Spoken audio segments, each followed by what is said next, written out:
bonsoir, nous sommes le 7 novembre à Paris. Il est 19h. Bienvenue dans Tunnel. Cette semaine, j'ai adoré le ciel bleu, que ça fait plaisir, on se serait presque cru ailleurs, enfin. Il ne manque plus que la chaleur, cela dit, mais réjouissons-nous qu'elle ne soit pas là, pendant que les eaux débordent ci et là. Cette semaine, j'ai détesté voir, comme d'habitude, de nombreux analystes, plus ou moins qualifiés, essayer d'expliquer le vote trumpiste, me rappelant les rengaines d'il y a quelques mois expliquant les scores de Bardella. Il est urgent que Paris se décentre. Il est urgent que Paris et ses journalistes, ses prescripteurs, ses faiseurs de tendances et réalisateurs arrêtent de ne considérer le hors-Paris que comme un curieux objet d'étude ou de moquerie à la rigueur de vacances. Il est urgent que Paris accepte qu'à la table de la France, les territoires, d'outre-mer ou pas, s'asseyent avec lui, sans plus se laisser seulement administrer par des décideurs en tout genre qui n'ont jamais plus croisé de vaches que de bénéficiaires du RSA.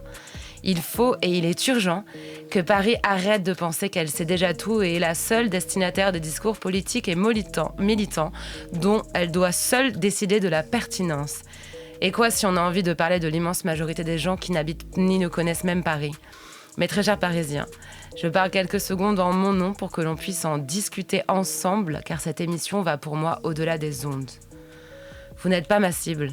Je parle aux gens comme moi, qui viennent de chez moi et de tous les endroits comme chez moi. Et même si ce n'est pas de gaieté de cœur, car j'apprécie la tranquillité, je préfère que vous ne m'aimiez pas, plutôt qu'ils ne me comprennent pas. Cette semaine, j'ai découvert l'existence de Madeleine Riffaut et je tenais à vous la partager. Je vous lis sa courte biographie issue de Paroles de combattants de la libération française, mon compte Twitter favori sur la résistance. L'état civil la disait centenaire, mais elle était restée dans l'âme la révoltée de ses 20 ans. Elle s'en est allée aujourd'hui retrouver ses camarades de l'armée des ombres, dont elle était parmi nous l'une des dernières sentinelles. Et on pense très fort à nos dernières sentinelles qui voient tout ce qu'il se passe actuellement et à qui, j'espère, on pourra faire honneur dans les prochaines années. Cette semaine, enfin, j'ai écouté en boucle des podcasts de copines, notamment Night Confessions de Daring Tia et l'incontournable Garce Thérapie d'Amal Tahir. Quand je suis toute seule, les voix rassurantes de personnes qui me sont chères m'enlèvent toute crainte. Je me dis toujours que grandissant, on s'affranchit de nos barrières. Alors c'est fou, en fin de vingtaine, d'avoir toujours besoin de meubler ainsi la solitude. Qu'elle ne soit pas complète en tout cas. J'ai mis longtemps à l'apprivoiser, comme je l'expliquais il y a 1 an dans une longue vidéo d'introspection sur Instagram. Et pourtant, son apprentissage est nécessaire à un rapport sain aux autres. Et surtout, à soi. S'y faire est le travail d'une vie, j'imagine, pendant laquelle chacun chemine à son rythme. Comment donc apprend-on cette solitude ? Quand sa morsure est-elle la plus forte ? Peut-on la rechercher ? Quid de quand on est seul alors qu'entouré ? Alors que nous rentrons dans l'hiver, pour convoquer une grande discussion sur cette solitude qui fait si peur, j'ai convoqué à cette table 4 personnes qui toutes connaissent particulièrement bien la thématique. Kenz, tu es une artiste pluridisciplinaire. Bonjour. Tu t'es fait connaître cette année dans la saison 3 de l'émission Nouvelle École sur Netflix. Et tu as touché de nombreux spectateurs par l'ultra-sensibilité qui affleure dans ton rap. Et tu es arrivé de Grenoble, dont tu es originaire, il y a 3 ans pour rejoindre les cours Florent, ici, à Paris. C'est la promotion de ton premier EP, Alone, explorant des thèmes qui te sont chers comme la résilience après les épreuves, te prend du temps. Tu en trouves toujours, cependant, pour des causes qui comptent pour toi. Tu as créé l'association Oh la belle vie pour les personnes handicapées. Est-ce que tu voudrais nous en parler ? Ouais, bien sûr. Bon, déjà, bonjour à tous, merci pour l'accueil. Tu veux qu'on parle de l'association ? Ouais, pourquoi tu as créé cette asso ? Moi, j'ai créé une association qui s'appelle Oh la belle vie par rapport à un sujet en particulier, c'est l'handicap. Parce que moi, j'ai un rapport avec l'handicap très proche. J'ai un petit frère qui est atteint de trisomie 21. Donc, du coup, j'ai été confronté à ça depuis petite. Et du coup, la cause m'importe énormément. Donc, j'ai voulu créer une association pour justement apporter de l'aide à ces familles qui, pour eux, c'est pas facile d'avoir des enfants handicapés. Mais je parle même pas seulement de la relation qu'ils peuvent avoir avec ces enfants-là, mais sur un plan financier, sur un plan... Il y a plein de choses. Donc, du coup, c'est pour ça que j'ai voulu monter cette association. Et j'ai surtout fait pour mon petit frère. Mon petit frère, il dit tout le temps « la vie est belle ». C'est pour ça que je l'ai appelé comme ça, la sauce, tu vois. Merci beaucoup, Kenz, d'être là ce soir. À tes côtés, Lou Vido, Tu es créatrice de contenu et professeure de danse. Tu t'es fait connaître du grand public au printemps en participant au grand retour de Secret Story dont tu as été finaliste. Ça fait combien de semaines enfermée avec des gens, ça ? Bonsoir déjà, et ça fait 8 semaines. C'est long. Ouais, c'est très long. Oui, c'est marrant de venir parler de solitude en plus, et on va y revenir alors que tu as été tout le temps surentourée. Ouais. Tu profites de cette nouvelle notoriété pour mettre à l'honneur des valeurs qui te tiennent à cœur, avec à leur centre les femmes, inspirées par ta grand-mère, le self-love et le développement personnel. Pour ce faire, tu as notamment organisé l'événement Eterna by Lou à Marseille, ta ville natale, mêlant danse, talk show et discussion. Le premier d'une longue série, on espère ? J'espère, effectivement. Ça a été en vrai pour moi un succès. Parce que pour moi, le plus grand succès qu'il y a eu, c'est que j'ai eu énormément de retours de femmes qui étaient là et qui m'ont dit « Mon Dieu, ça fait du bien d'entendre ça. Ça fait du bien de voir que des femmes sur les réseaux parlent aussi de sujets dont on ne parle jamais. Et qu'il y a une belle face des réseaux qu'on montre tous, mais il y a aussi une mauvaise face. Et que j'ai essayé de transmettre, et notamment aussi sur la télé, en soi, télé-réalité que moi j'ai pu réaliser, où on voit 45 minutes de 24 heures, donc il faut aussi prendre pas tout, on va dire. Il ne faut pas tout prendre. On va en reparler justement de ce rapport aux autres que peuvent donner ces expériences sociales très, très particulières. Oui. Merci Lou d'être là ce soir. Merci à vous. Clara Isé, tu es, alors je prends mon souffle avant de déclarer parce que la liste est longue, chanteuse, actrice, compositrice, romancière, poétesse. Est-ce que j'en oublie ? Non, je ne suis pas actrice.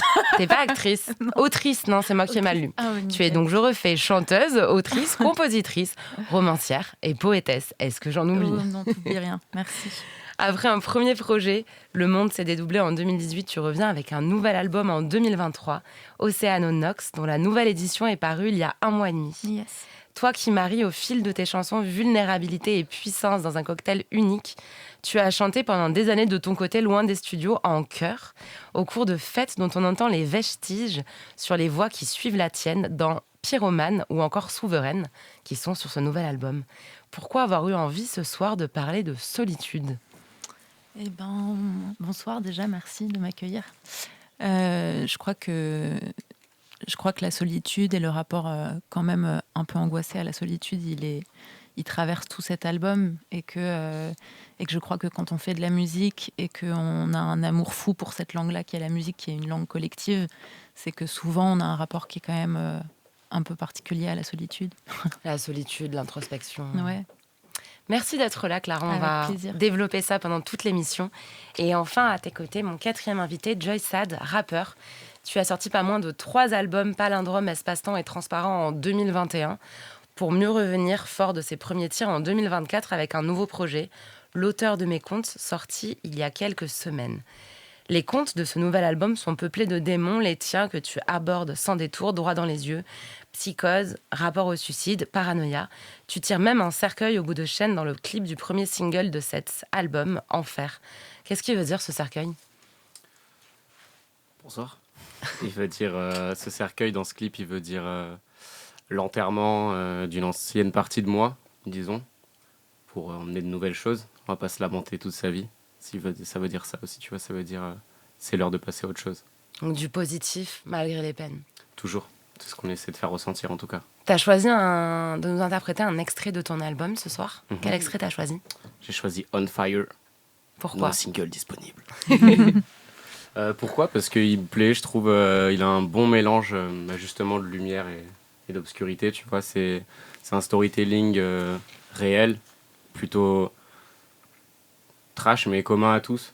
Enfin, je connais plein de gens à qui ça a pu arriver ce genre de choses. Et puis je le kiffe, quoi. Je fais de la bonne musique en fait. Eh bien, on t'écoute tout de suite sur Move. Merci le sang. Joy Sad, On Fire. Tunnel, le bruit et l'humeur.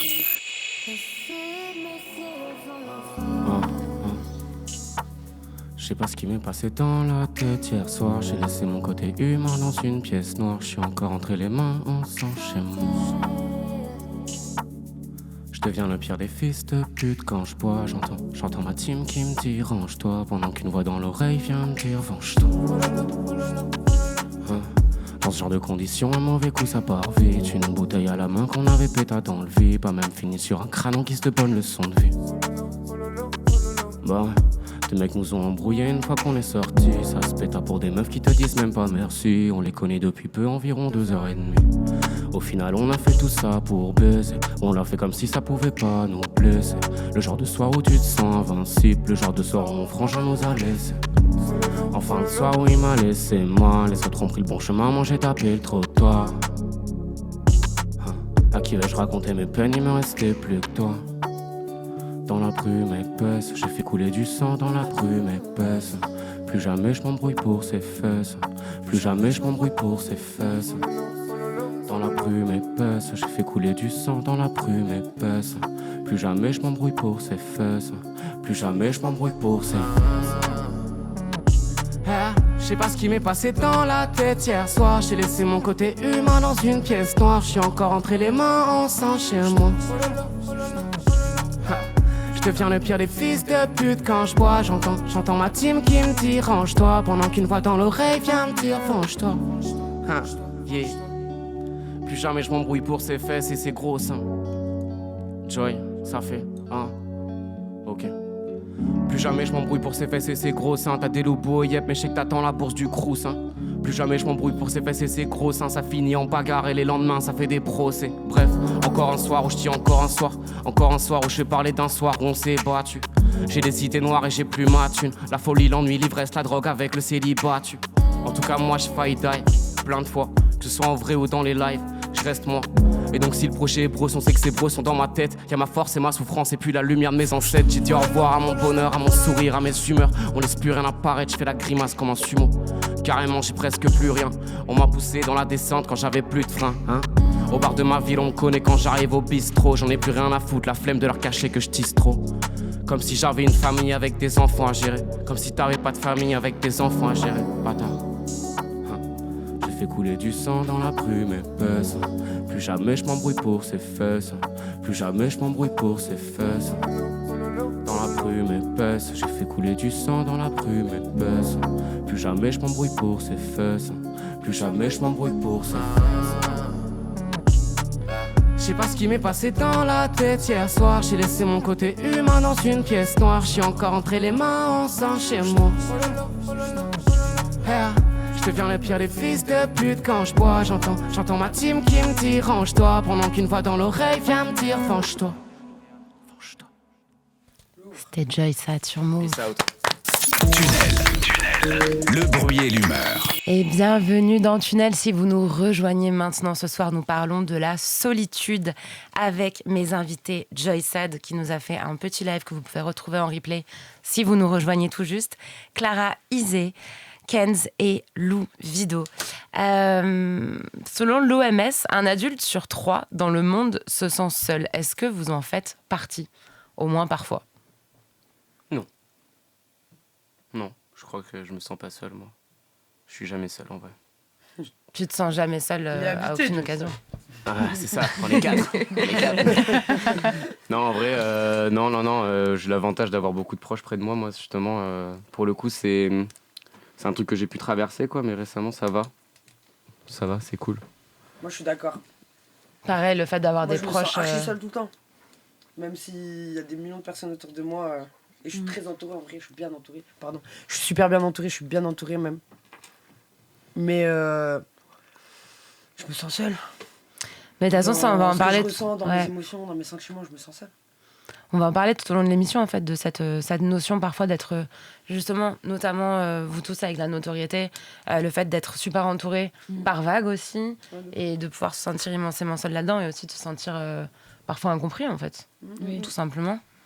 Lou, je te vois rebondir là-dessus. Ouais, moi c'est pareil que Ken, je pense que peut-être c'est depuis peu, parce que du coup c'est surtout depuis que je suis sortie de Secret Story, mais en fait on a l'impression qu'on est entouré de 1000 personnes, mais si on n'est pas avec les bonnes personnes, je pense que c'est ça qui fait qu'on se sent seul, même si moi aussi j'ai une famille hyper présente, mais que je peux malheureusement pas amener à tous mes événements, partout où je vais. Donc c'est ça, moi, où je me sens le plus seule, je pense. Comment tu te sens là d'ailleurs dans cette période où j'imagine que tu dois, du jour au lendemain à la sortie de Secret, tu as dû commencer à être invité à tous ces événements dont on sait très bien à quel point c'est superficiel parfois. Tu croises toujours les mêmes têtes mais t'as pas le temps de te dire bonjour et tout. Comment tu l'as vu cette nouvelle existence? Alors moi, je suis un peu dans le déni, tout ça, c'est bizarre, mais j'ai l'impression que personne me connaît. Donc du coup, je le vis assez bien parce que j'ai continué totalement ma vie comme elle l'était avant. Après, oui, c'est sûr qu'il y a des trucs que c'est dingue que je vive en fait d'un coup comme ça, grâce à Secret et grâce à ma notoriété. Mais le retour à la réalité n'a pas été facile, très honnêtement, quand tu es enfermé 2 mois et là d'un coup tu sors et on te connaissait pas du tout. Et là, je dis pas que tout le monde me connaît, au contraire, mais voilà. Donc ça n'a pas été facile, mais je pense que justement, en ayant été bien entourée, ça m'a remis les idées au clair. Mais même à l'heure d'aujourd'hui, il y a des fois où je me dis, qu'est-ce que je fais là, en vrai, des fois. Il y a des moments où tu t'es sentie seule, justement, dans cette expérience d'enfermement, parce qu'au final, on a pu voir des images où, en fait, vous deviez donc vivre tous ensemble, tout le temps, sous l'œil des caméras. Mais il y avait des moments où tu n'étais pas forcément en accord avec les gens. Enfin, forcément, tous, vous vivez ensemble, donc il y a des moments où ça clash un peu. Ouais. Ça, c'est dur parce qu'il y a des fois où, moi notamment, j'avais un quatuor, on va dire ça, on était souvent à 4. Et j'étais un peu celle qui n'était pas souvent d'accord avec les autres, malheureusement. Et en fait, dans une émission comme ça, et quand on est enfermé H24, t'es obligé de te mouler au truc et de pas forcément donner ton avis sur tout, parce que sinon, t'es de côté, entre guillemets. Et après, moi, je pense que le moment où je me suis sentie le plus seule, c'est quand j'ai été seule dans une pièce secrète pendant une semaine. Et là, ouais, ça a été dur. Et je pense qu'après, je me suis pris une vague de haine parce que j'étais hyper à fleur de peau. Mais les gens ne se rendent pas compte que quand tu es dans 15 mètres carrés enfermé pendant une semaine, même si bien sûr que c'est pour le jeu et c'était trop cool, mais du coup, tu es un peu à fleur de peau quand même, psychologiquement. Mais surtout que tu n'avais pas les loisirs habituels qu'on a quand on est seul, en fait. Donc tu pensais à quoi ? Enfin, tu regardais les autres vivre ou tu regardais le mur ? J'ai regardé un peu les autres. Vous allez rigoler, mais j'avais des coloriages. C'était trop bien. Du coup, en vrai, ça m'occupait. Mais c'était lent, quoi. C'était lent. J'ai une question. T'as fait une semaine dans 15 mètres carrés, toute seule, ouais. C'est chaud. Comme en tôle. Ouais, exactement. J'ai pas osé le parallèle, mais ouais, en gros, c'est vrai, c'est ça, en fait. Elle commençait à faire des traits au mur, tu sais, comme ça. Donc, oui, non, après, quand on sort de là, et même quand on retourne après avec les autres, quand je suis retournée, c'est totalement... J'avais déjà l'impression de vivre dans un palace, parce que du coup, je passe de 15 mètres carrés à une énorme maison. Et puis, du coup, les gens l'ont pas vécu, donc c'est différent, ouais. Mais oui, puis surtout, tu as eu le temps de faire une introspection, puis là, d'un coup, tu es entourée de plein de monde. Enfin, c'est... Oui, c'est une expérience vraiment que j'ai adorée, mais qui psychologiquement... et je pense que pas tout le monde peut le faire, honnêtement. Quelqu'un qui est un peu faible, déjà, je ne lui conseille pas, très honnêtement. Et t'étais filmée ? Ah oui. D'ailleurs, en voyant les caméras, j'avais exactement les mêmes. Ouais. Et on était filmés 24-24. Il y avait 80 caméras dans la maison, je crois. Et c'est quoi la sensation du coup quand t'es seule mais filmée ? C'est un truc hyper particulier du coup. Ouais, c'est hyper spécial parce que du coup tu sais que t'es filmé et puis tu vis ta vie. En vrai, après tu captes plus trop quand il y a les caméras à force. Mais tu sais qu'il y a des gens qui te regardent toute la journée, toute la nuit, au cas où, quoi. Et encore, là, on le voit dans la série culte là, qui est sortie récemment, qui a fait beaucoup de bruit sur Love Story. À l'époque, quand il y avait ces émissions de télé-réalité, il y avait des chaînes du câble sur lesquelles des gens qui payaient pouvaient regarder ces personnes-là 24 heures sur 24. Et il y avait des gens qui, de manière réelle, laissaient en fond ou même regardaient de façon active d'autres gens vivre. Mais il n'y avait même pas de concept comme dans Secret. Oui, c'était juste, ils vivaient dans une maison et il y avait des gens qui les regardaient vivre 24 heures sur 24. C'est dingue. Et le rapport à la solitude, il doit être tellement particulier quand tu sais que t'es regardé. Du coup, je me demande comment et puis tu peux jamais avoir... Moi, j'ai besoin énormément d'être seule pour recharger mes batteries. Et en fait, tu peux jamais l'être. Parce que même si tu vas dans ton lit, il y a quelqu'un qui va rentrer dans la chambre. C'est des chambres communes. Tu vas, à part t'enfermer aux toilettes. Mais bon, après, je l'ai plus ou moins bien vécu. Mais je veux dire, du coup, c'est compliqué. Si t'es quelqu'un un peu d'introverti, que tu as besoin de recharger des batteries seule, c'est compliqué. Mais comment on fait justement pour pas péter une caisse quand on est entouré de force ? Ça, c'est vraiment le contraire de la solitude. C'est tu vas être avec des gens et on te force à être avec des gens et voilà, vous dormez tous ensemble. Après, tu peux en parler. Genre, moi, je sais que des fois, je disais, bon, les gars, en vrai, là, j'ai pas envie de parler. Je préfère juste rester seule. J'allais faire une sieste et après, ça allait. Mais d'un autre côté aussi, t'as besoin de ces gens-là parce que sinon, t'es vraiment seule. Donc, il faut trouver le juste milieu, quoi. Vous pensez que la société actuelle, justement, est-ce qu'elle nous pousse vers plus de connexion avec les gens ou plus de solitude ? Sans le vouloir, si je peux me permettre, elle nous pousse à la solitude de fou, ne serait-ce qu'avec les réseaux sociaux. Mais en fait, ils s'en rendent même pas compte ce qu'ils font. Qui, de base, devaient nous connecter. Exactement, ça nous déconnecte. Je rentre dans le métro, tout le monde est sur son téléphone. Ça nous pousse à l'isolement, presque, plus qu'à la solitude. En fait, je pense que c'est ça. Ça te pousse à la solitude, mais ça te pousse pas à te retrouver avec toi-même, tu vois. Loin de là même, tu vois. Tu peux plus te perdre dans tout ce que tu penses être quand C'est tu te plus retrouves avec l'isolement toi-même. que... Ouais, Et au l'isolement, final, on a quand même besoin du regard des autres pour évoluer, tu vois. Et ça, c'est chaque humain pareil. Et je pense que, ouais, tu vois, ça te rend seul, mais pas dans le bon côté, quoi. Moi, je sais que ça peut me rendre psycho un peu, tu vois. Genre de trop ruminer. C'est pour ça que je dis, moi, j'aime pas être seul, en fait, parce que je dis que je suis pas seul parce que j'aime pas ça. Tu vois, genre, c'est très souvent que, à cause du monde d'aujourd'hui, bien sûr, je me retrouve tout seul avec mes idées, et c'est détestable. Tu vois, moi, j'ai du mal. Perso, j'ai besoin de tout partager, tu vois. Mais toi, Puis tu aussi t'es parce- fait connaître sur les réseaux sociaux. Mm. Initialement, une minute de rap, tout ça, c'est quoi? C'est 2015-2016? Ouf, 2018, 2019. Ah, je Dans crois le que c'était encore cercle plus aussi. vieux. Ouais. De quoi? T'as fait Rentre dans le cercle? Ouais, rentre dans le cercle aussi après. Et ouais. Bah, C'est quoi c'était du coup ton rapport à tout ça? Parce que mon c'est un rapport truc au qui t'a réseau. ouais, c'est un truc qui t'a aidé et en Ouais. même temps. En fait, c'est un truc qui m'a aidé et en même temps un peu desservi. Tu vois, parce que parce que la page, on l'avait braquée, tu vois. J'avais pas juste pris une fanbase et après j'avais fait mes petits bails. Genre vraiment, je suis resté 1 an sur la page et je l'ai braqué, je l'ai gagné 3 fois d'affilée le concours, tu vois. C'était vraiment, j'avais envie de tout niquer, quoi. Il y avait Sauf des qu'une mèmes fois que sur t'as toi fait et ça, tout, ouais, je me grave. souviens. Ouais. Grave. J'étais le gosse qui voulait étrangler sa mère, de confession intime, j'ai tout eu, moi, tu vois. Mais ça m'a desservi dans le sens où les gens, après, ils avaient du mal à me voir autre part qu'en freestyle. Parce que mon niveau freestyle, il est tel, et les gens sont habitués à ça. Et moi, c'est pas du tout ce que j'avais envie de représenter. J'écris des choses beaucoup plus... qui n'ont rien à voir, en fait. C'est pas beaucoup plus, c'est pas beaucoup moins, mais ça n'a rien à voir.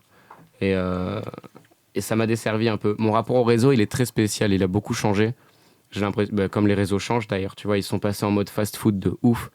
Instagram, c'était un réseau que je maîtrisais à fond.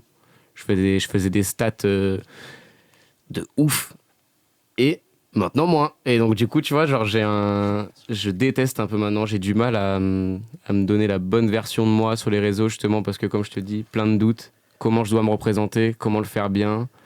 J'ai plus la fibre, tu vois. Mais c'est compliqué aussi pour vous autres artistes. Enfin, vous n'êtes pas créateur de contenu, c'est pas votre métier de base. Et moi, c'est ce que j'entends à travers les tables que je peux avoir ici. Tous les artistes me disent, en fait, l'industrie nous pousse à nous-mêmes être créateurs de contenu parce que c'est ce qui est attendu de nous, qu'on génère nous-mêmes une communauté, etc. Et en fait, c'est pas ça votre taf de base, quoi. Donc, c'est assez ambivalent, c'est assez compliqué.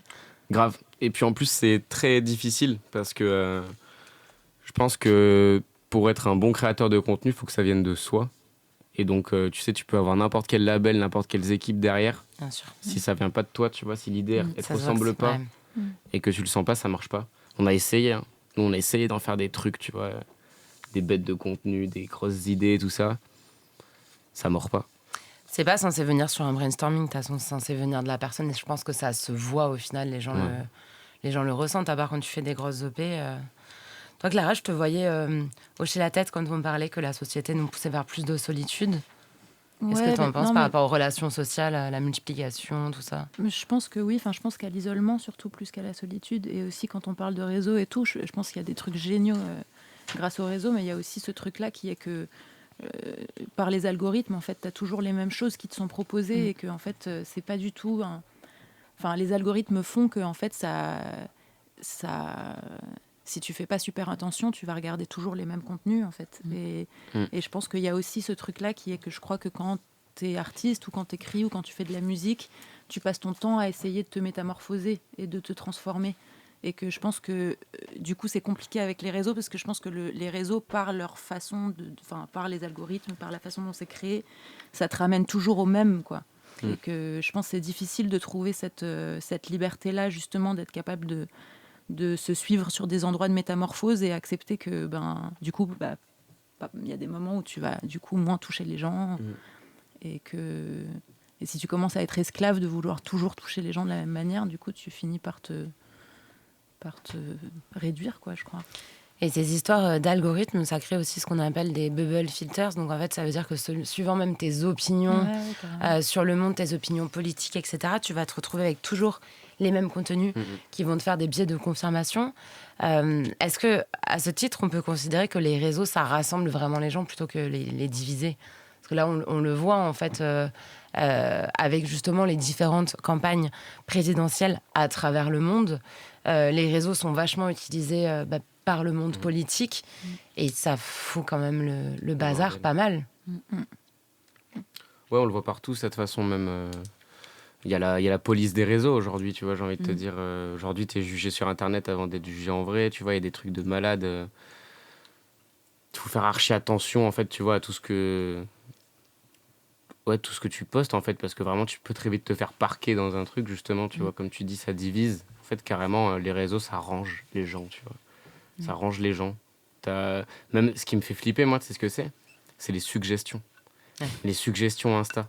Tu sais, t'es là, tu vas liker un truc, je sais pas, moi, je suis pas abonné à beaucoup de médias, tu vois, mais tu le vois rien que, je sais pas, moi, je vais me balader sur un... Je sais pas, je dis une connerie, j'ai le droit de dire un média, ouais. Bien sûr. Ok, je sais pas, moi, je me balade Je pas trouve que le move, sur tu as Rap le droit. Punchline ou un truc, tu vois. Je like quelques bails. Après, je reviens en arrière, je vais dans les suggestions et ça me propose 18 médias rap. Tu vois ce que je veux dire ? En mode non, tu vois. Ah, ça me fait penser à une anecdote de ouf, ça. J'avais entendu une histoire triste de zinzin. Mais tu vois, pour te dire à quel point on est vraiment parqué finalement, tu vois. C'est une meuf, une future maman. Elle achète en fait, si tu veux, une maison avec son mari. Elle s'installe. Ils vont avoir un bébé. Et elle achète un Mac. Tu vois, et elle dit au Mac, en gros, enfin, j'aurais dit au Mac, elle fait le lance, quoi. Elle le met en route, elle connecte à Internet, elle connecte à son cloud, et c'est tout. Elle va pas sur le Mac, tu vois. Et elle va à l'hôpital parce que elle a un truc à son ventre, et genre, bébé fausse couche, tu vois. Genre, plus de bébé. Et elle rentre à la maison, elle allume l'ordinateur, qu'est-ce qu'elle voit sur Google ? Des pubs de Berceau, des pubs de Lando, des pubs de machin, tu vois. Ça veut dire la meuf, elle a même pas encore utilisé l'ordinateur, on lui met déjà des trucs, tu vois, pour on la conditionne en fait, tu vois. Et c'est partout pareil en fait.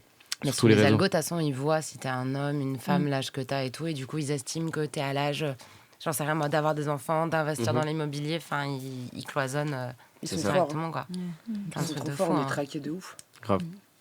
Et sur la question des connexions, on voit justement sur les réseaux, c'est de bon ton de montrer qu'on a plein de potes, qu'on est toujours entouré, qu'on est toujours en soirée. Vous, c'est quoi votre rapport justement à ces amitiés multiples, notamment à la notion de bande ? C'est une discussion qu'on a parfois eue dans certaines émissions sur le fait qu'en fait, c'est agréable et confortable d'avoir des grosses bandes qui font l'effet de famille, mais qu'en même temps, on va pas forcément développer de vraies amitiés interpersonnelles avec les gens. Ça va plus être voilà, des potes de soirée, de vacances, de tout ça. Et qu'on peut se sentir seul dans ces bandes. Ah, je te vois hocher la tête. Non, je réfléchissais. Non, mais c'est vrai que moi, j'ai l'impression que j'ai contré ça par la musique. Dans le sens où, très rapidement, depuis que je suis ado, quoi, je me faisais chier dans les soirées et j'ai commencé à inviter des musiciens et des non-musiciens, mais dans l'idée qu'on fasse de la musique ensemble. Et c'est resté un truc que je continue à faire aujourd'hui. Et je sais que ma bande, enfin celle qui est restée aussi de ces années-là et qui sont vraiment mes potes proches et tout, c'est aussi beaucoup des gens qui font de la musique. Et parfois, et c'est ce que j'adore aussi, et c'est aussi le cas quand on tourne parfois avec des instrumentistes, avec des musiciens et tout, mais c'est parfois tu développes des relations super fortes, mais qui sont liées vraiment que à la langue de la musique. Ouais. Et c'est pas forcément des gens avec qui tu vas, je sais pas, prendre des verres, parler pendant des heures, ou connaître leur intimité dans les mots. Mais par contre, c'est des gens avec qui tu as partagé parmi les plus beaux moments de ta vie, donc avec des intensités de ouf réelles, quoi, mais qui sont pas dans un partage de paroles. Et moi, c'est un truc ça que j'adore, qui me rassure, en fait. Ouais, c'est des gens avec qui tu te sens bien, mais après, les amitiés peuvent aussi être circonstancielles et tu peux avoir justement ces amis de musique avec qui justement tu partages une autre langue et les potes de longue date avec qui Bien tu... sûr.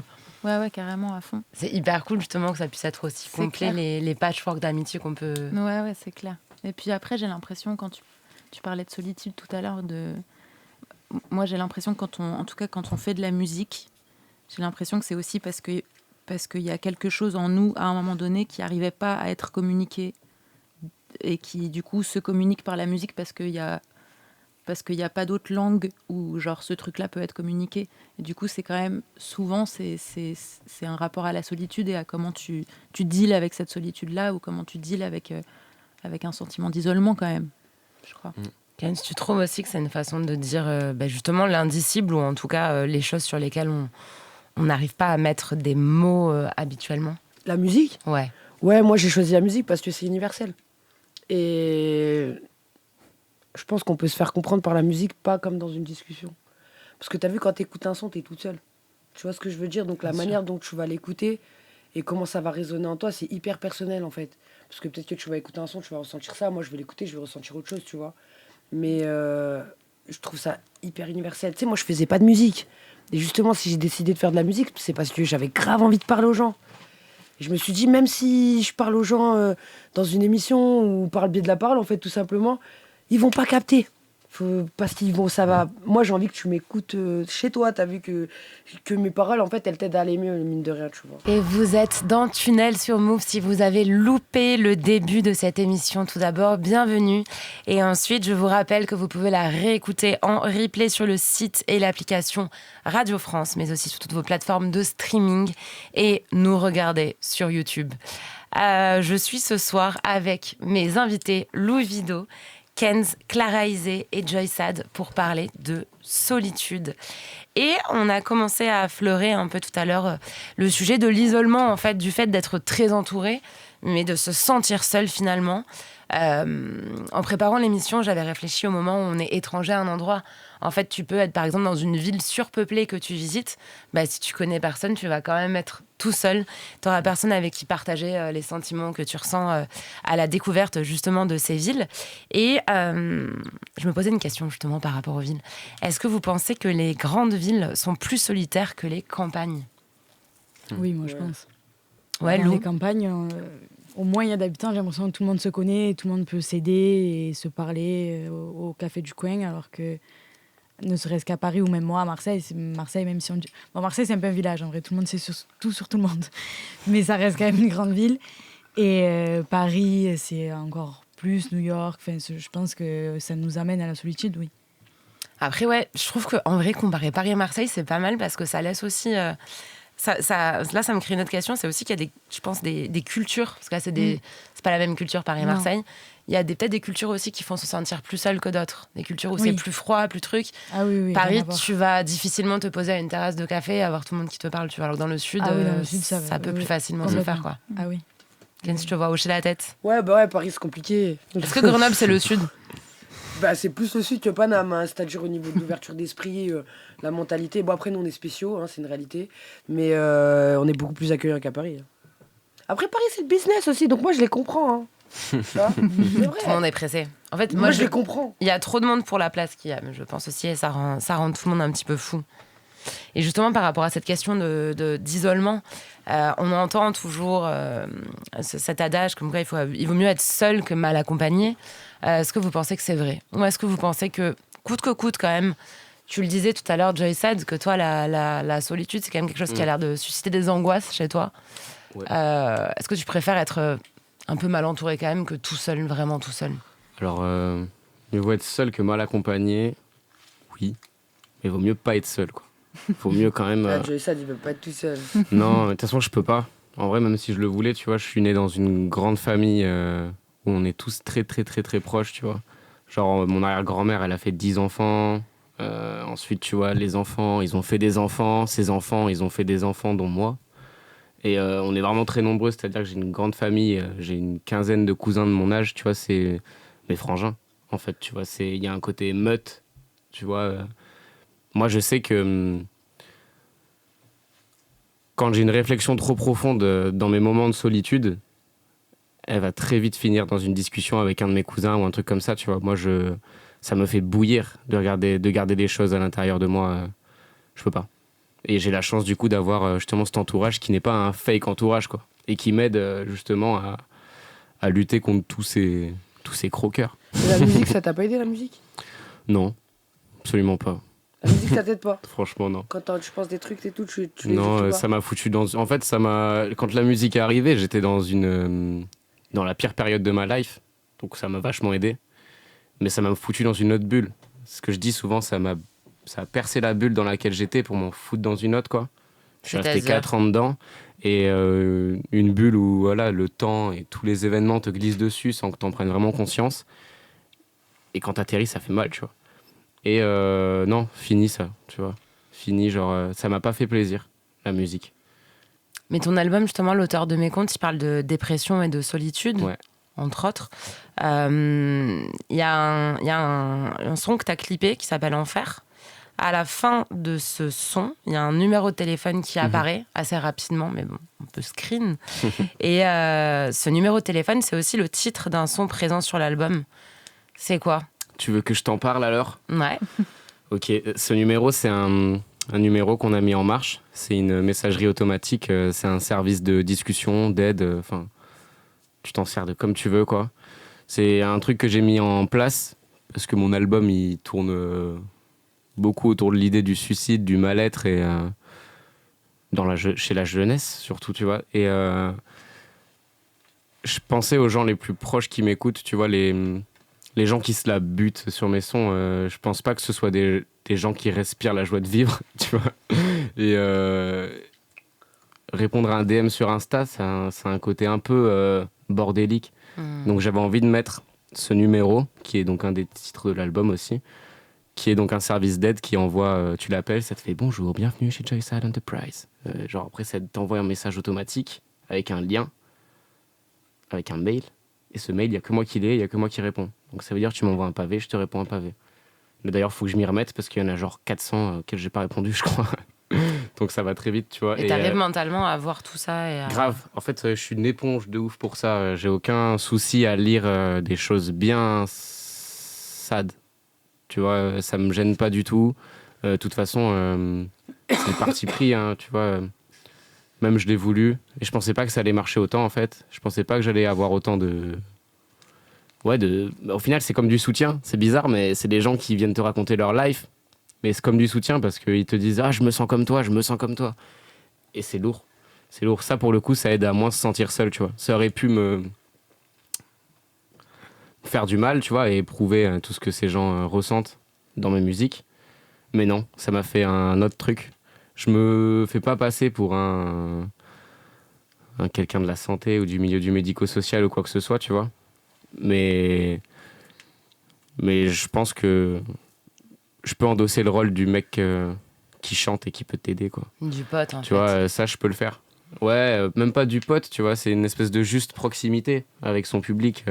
Voilà, faut pas être le meilleur pote non plus, mais je peux le faire. Enfin, ça me prend 2 heures d'ouvrir mon téléphone et de répondre à 300 messages, tu vois. T'as voulu faire un filet de sécurité en fait à un album qui est quand même très Grave, très deep, en fait, quoi. quelqu'un qui a, je sais pas, moi je te dis n'importe quoi, ça peut être une femme qui se fait battre par son mari, un enfant qui a envie de se suicider, il va pas aller taper sur Safari SOS femme battue ou SOS suicide, tu vois. Bien sûr. Et quand t'as un mec que t'écoutes, que tu kiffes, qui va te dire dans son projet vas-y envoie-moi un message, je te réponds, bah, le mec aura peut-être plus envie, le mec ou la meuf auront peut-être plus envie d'envoyer un message que d'aller dire à l'autre je veux me buter, tu vois. Voilà, c'est fait pour ça, c'est pour faire un intermédiaire, une sorte de sas, de discussion. Et t'as déjà renvoyé après des gens vers des... Bah, j'ai Vers aiguillé des des gens, centres, ouais. vers Puis tout des- ça, de toute façon, la plupart des gens que j'ai eus, c'est des gens qui sont déjà passés par là. Les mecs, souvent, c'est les gens qui ont vécu des choses similaires et c'est les gens qui ont été pris en charge. Que ça a bien marché ou pas marché. Ou des fois, il y a juste des gens qui me disent trop fort ce que tu fais, lourd l'album, tu vois. C'est bien aussi. Et on rappelle d'ailleurs les numéros et les sites internet si besoin pour les personnes qui nous écoutent. 3919 femmes battues, 119 enfants battus. Et il existe également des chats menés par des associations formidables et notamment commentsaimer.fr pour donner toutes sortes de conseils et vous rediriger aussi. Mais c'est hyper intéressant d'avoir fait cette espèce de service après-vente de l'album. Merci. Clara, je me tourne vers toi parce que dans ta bio, il y avait écrit donc, que tu étais en début de trentaine. Moi, je suis en fin de vingtaine et j'écris beaucoup là-dessus, sur justement cette traversée de la vingtaine et cette espèce de chamboulement, parce qu'en fait, t'es plus du tout la même personne en début et en fin. Qu'est-ce que ça t'a appris, toi, justement, sur la façon de gérer sa santé mentale et la notion de comment s'entourer pour gérer cette santé mentale, finalement? Moi, c'est passé... Franchement, ça m'a vachement ému ce que tu as raconté. Je trouve ça C'est gentil. hyper fort. Tu es adorable. Non, c'est vrai. Moi, c'est beaucoup passé par la musique. Franchement, je pense que la musique, elle m'a sauvé la vie depuis que je suis gamine. Et après, moi, il se trouve que j'ai perdu ma mère dans un accident quand j'avais 24 ans. Du coup, ma vingtaine, elle a été beaucoup marquée par ça. Et je pense que la santé mentale, c'est beaucoup passé par le fait de faire de la musique, d'écrire, de réussir à de réussir à construire une vie que je trouvais plus belle qu'avant la perte de ma mère, par exemple. Et c'est passé beaucoup par la musique. Je me suis butée à faire mon EP toute seule, à réaliser mes clips, à faire au début tout sans label, sans rien, et puis après à trouver le label qui était tôt ou tard avec lequel je travaille pour être la plus libre possible et pour pouvoir faire cet album sur lequel j'ai bossé 4 ans, puis écrire mon roman, écrire un recueil de poésie. Et je pense que tout ça, je pense que c'est une décennie dans laquelle ça a été hyper vital pour moi de faire et de pas trop penser et de pas trop être seule, justement. Je pense que je me suis sentie tellement seule que j'avais besoin d'être entourée beaucoup, et qu'une façon d'être entourée, c'est aussi d'écrire, en fait, de composer. Que moi, je suis pareil, j'ai vachement peur de la solitude, mais je sais que quand je suis à mon piano et que j'écris, ou quand je suis à ma table et que j'écris, en fait, je suis pas seule.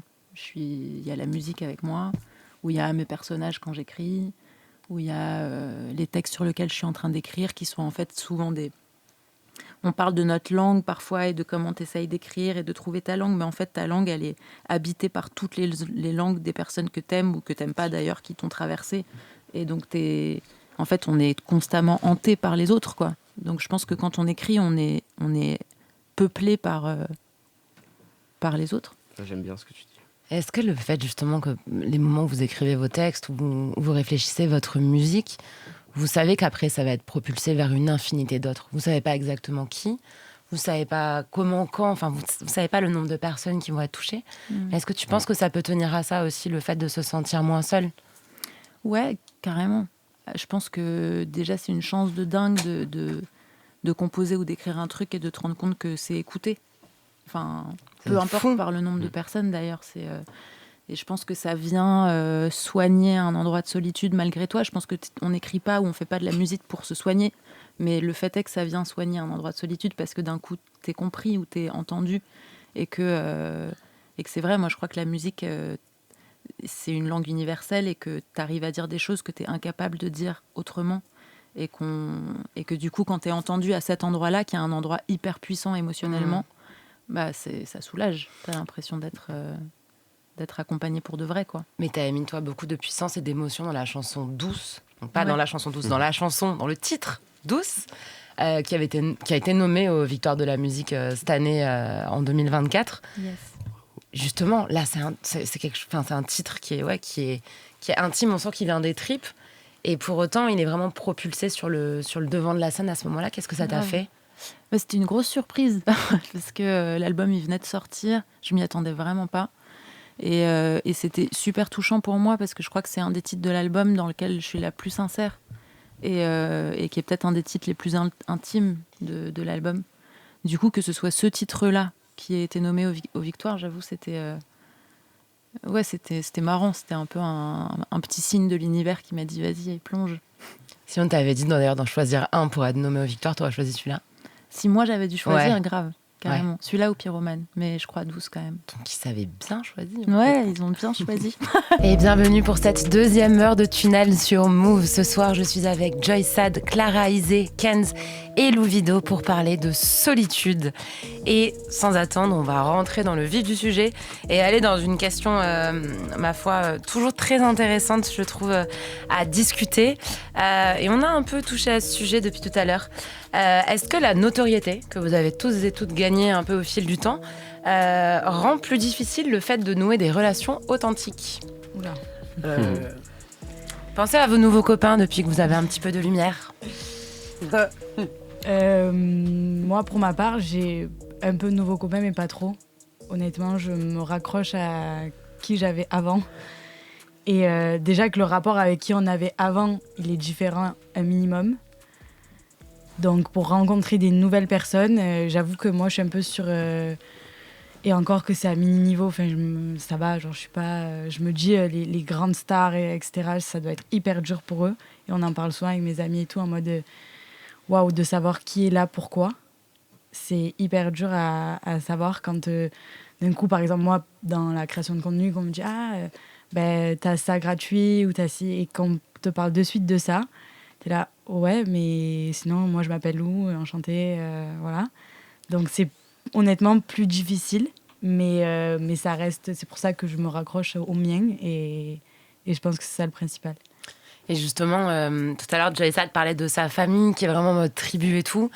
Toi, je sais, parce que tu l'as beaucoup dit justement dans tes interviews sur les réseaux sociaux et tout, la famille, c'est très important pour toi. Est-ce que ça permet aussi de garder la tête froide quand on a cette notoriété soudaine ? Parce que c'est pas la même notoriété que les artistes où ça vient petit à petit, crescendo et tout. Là, c'est d'un coup. Ouais. Comment ça se passe ? C'est vrai que c'est autant choquant pour moi, je pense, que pour ma famille, en fait. Parce que quand d'un coup, enfin, un truc bête, mais je suis à Ikea avec ma mère et que d'un coup on me demande des photos, elle se dit mais il lui demande un renseignement, il lui demande pas une photo, genre c'est pas normal, c'est bizarre.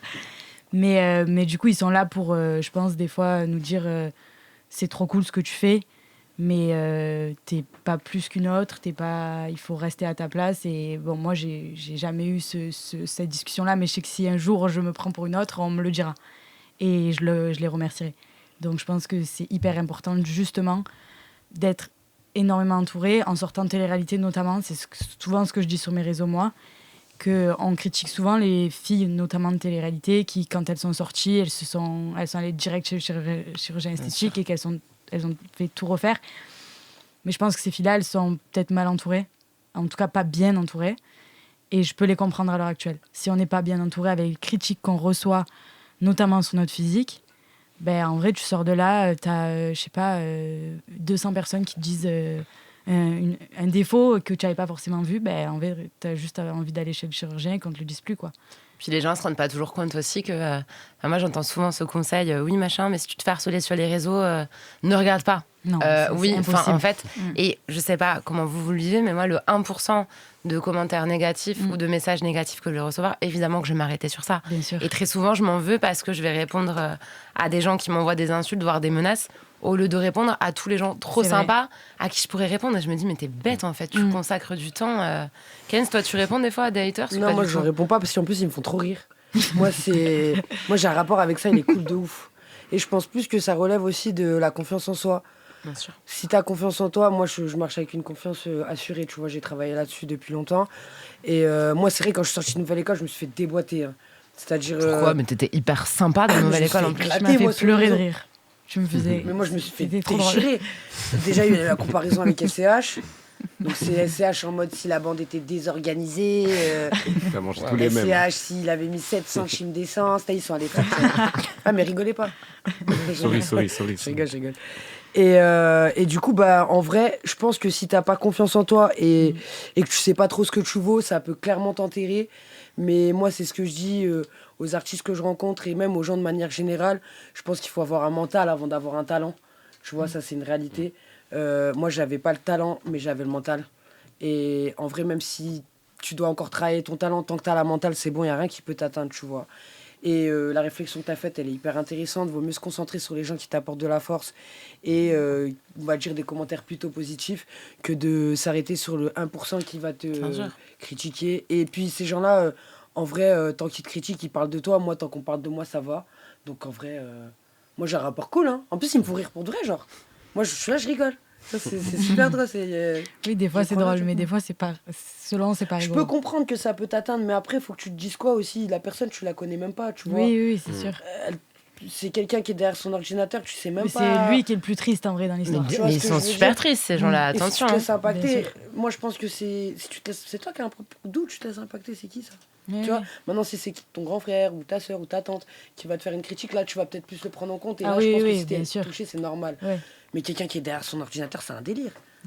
Oui, pour prendre le temps de critiquer quelqu'un, c'est un délire. Tu vois ce que je veux dire? Lui, il a rien à faire, il s'ennuie de ouf. Le pourcentage, il est établi, tu vois. Après, le délire aussi des critiques sur le physique, sur les femmes qui font de la télé, ça peut être très compliqué parce que dès que tu te vois trop à la télé, en vidéo, en photo et tout, tu commences à faire des fixettes sur ta tête, tu la vois plus comme elle est, etc.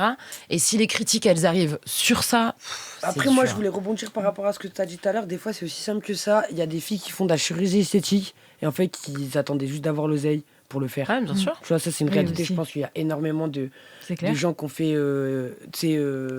les téléréalités, tu sais.